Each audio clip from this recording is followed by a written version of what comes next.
All right, so the second event is something called the Kansas-Nebraska Act. It was something that was a law that was presented by a guy named Stephen Douglas. He was a senator from Illinois. He actually, when he became senator, he had defeated a guy named Abraham Lincoln to become senator of Illinois. So he was pretty well known. And here's the thing. He wanted to build a railroad. He wanted to start connecting Illinois to the West.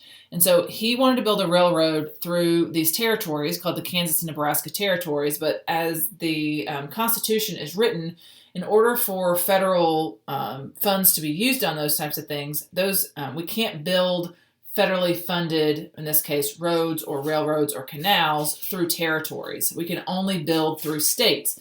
So the first thing that Stephen Douglas had to do was to make sure that Kansas and Nebraska became states. So according to the Missouri Compromise, they were above that 3630 parallel, and so they had to be free. But the people in Kansas and Nebraska weren't so sure they wanted to be free. So Stephen Douglas presented this law basically saying, okay, Kansas and Nebraska, we'll sort of do away with the Missouri Compromise, and we will open up the Kansas and Nebraska territories to this idea of popular sovereignty, right? We're going to let Kansas and Nebraska choose whether they wanted to be free or slave. So depending on where you lived, right, that sectional line of the North or the South, the North did not like this. They did not like the idea that the South was going to be able to potentially expand slavery and potentially expand power in Congress. The South, however, liked it for the exact opposite reasons. They had the opportunity to expand slavery and to gain power in Congress, right? So it opened those issues up, but the North and the South did not see eye to eye on that.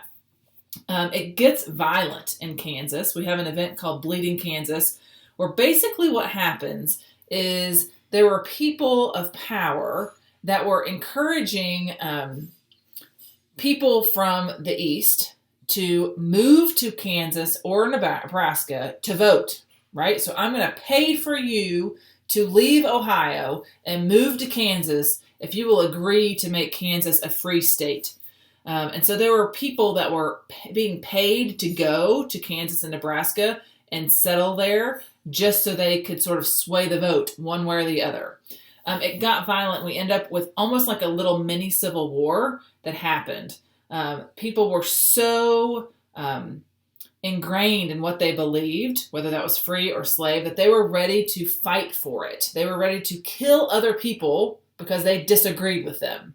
So we sort of see a foreshadowing happening here in the Kansas-Nebraska Act with this event of Bleeding Kansas, that we have gotten to a point in this country in 1860 that people are ready to fight and die over issues like slavery and over the issue of what we call states' rights, whether states should be able to determine whether they should be free or slave, or all kinds of other things. So that issue of states' rights is going to come up.